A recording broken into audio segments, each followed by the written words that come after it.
This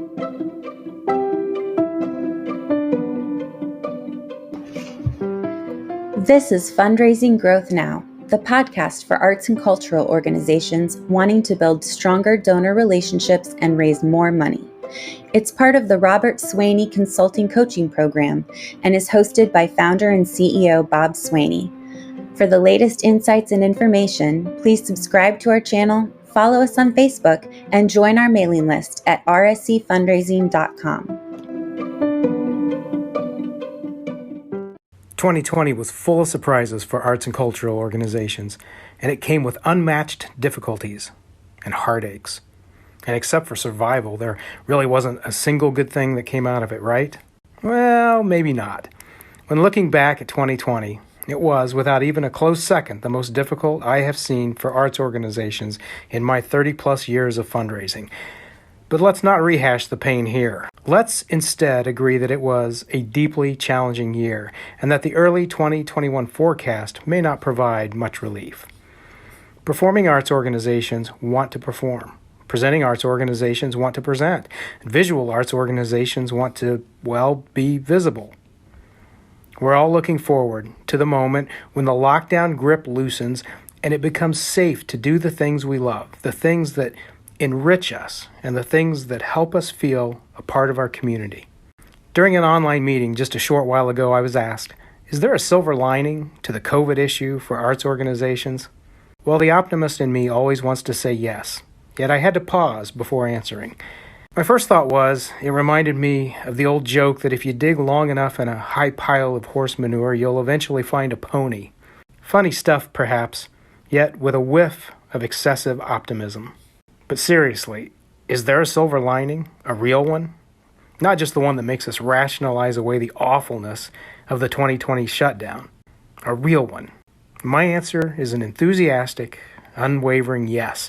There is a silver lining. There really is. Why am I in the believers camp? What's the evidence and where's the hope? Well, let's acknowledge some of the positive outcomes from 2020, much of what we've witnessed firsthand. Arts leaders won't give up. Seriously.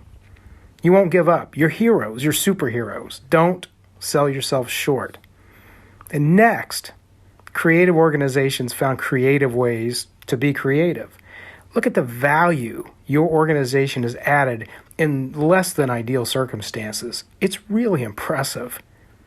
And also, patrons and communities continue to crave access to the arts. In most cases, arts were consumed in a variety of formats, and through surveys, we know that people actually want more. Additionally, active organizations continued to successfully fundraise, and donors continued to generously give.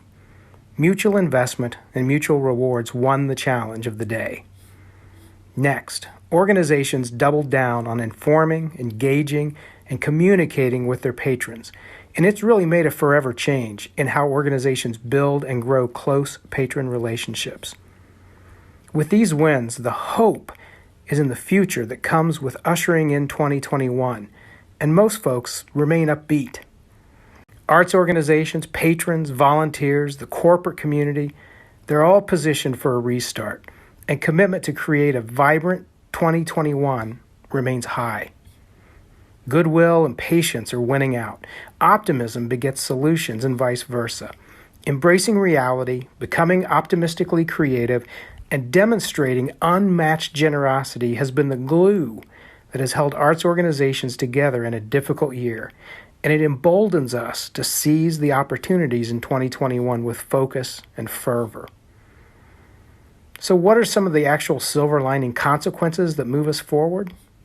Well, first, an increased interest from patrons regarding their own philanthropy. Annual endowment, capital, and planned gifts for the arts are either on the rise or positioning to increase into 2021. Most organizations are succeeding in fundraising. Next, patrons who are primarily personal consumers of arts offerings have now seen their favorite institutions in a whole new light, perhaps for the first time. They understand it's more than just concerts, presentations, and exhibits, but it's also about arts organizations being deeply rooted and valuable community assets, completely worthy of support.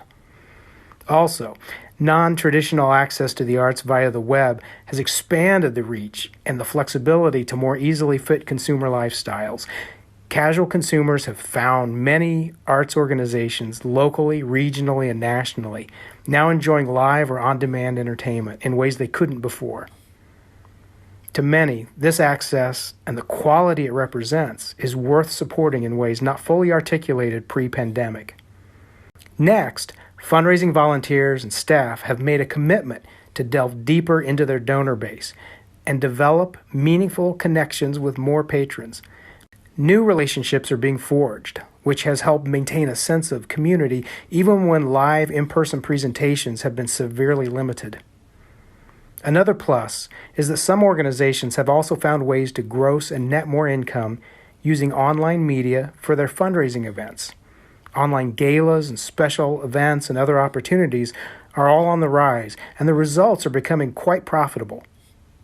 Finally, arts organizations have learned a lot about their own resiliency and what the public needs during a lockdown period. The good news is that much of the creativity inspired during this time is completely transferable, even post-pandemic. Put together, that's the silver lining. Mutual commitment, mutual creativity, mutual support and value. That's a pretty good way to go into 2021, don't you think? So, if you remember just one thing from today's podcast, remember this.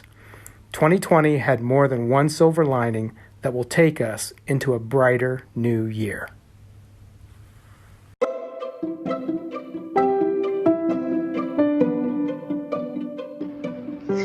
Thank you for joining us for this edition of Fundraising Growth Now. For more information, subscribe to our channel, follow us on Facebook, and join our mailing list at rscfundraising.com. See you next week.